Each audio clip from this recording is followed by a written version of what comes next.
If you RV in the winter, one of the things that you probably have to worry about is keeping your freshwater tank from freezing. Now, there's a few things that you can do about this. At least in the case of our RV, the system was not really set up very well to keep the freshwater tank warm, especially while driving down the road. The only heat that it had from the factory was coming from the propane heater, and you usually don't run that going down the road anyway. So I've done a couple of things here.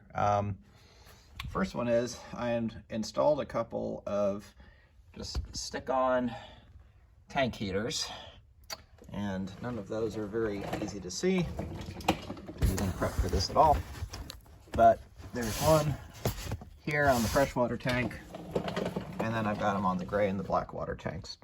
Those have thermostatic switches in them that are supposed to turn on at 45 degrees and off at 65 degrees, but if you're going down the road, it's probably not going to be enough.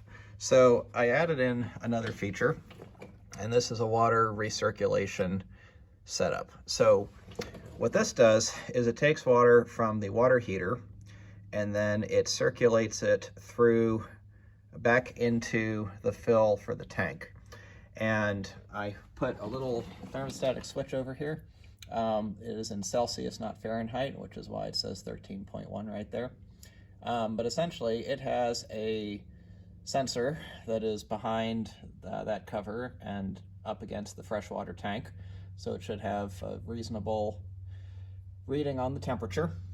And when it gets to below, I set it at 5 Celsius, so basically right at around 45 degrees, this ball valve will open. Now, what I did here is I teed this into the PEX line for the water heater drain.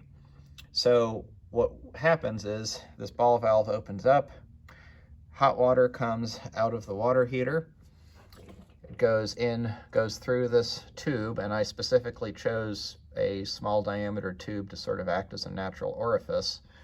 And then I just drilled a little hole into the gravity tank fill. You can see it's got a couple of feet of hose that sticks in there. And so then it refills the tank.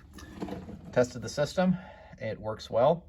At least it works the way it's supposed to, and we'll see the next time I go on an RV trip below freezing how well that it works. So just simple little, I think I got about $25 in it total, maybe 30, system that might help you if you like to RV in the winter.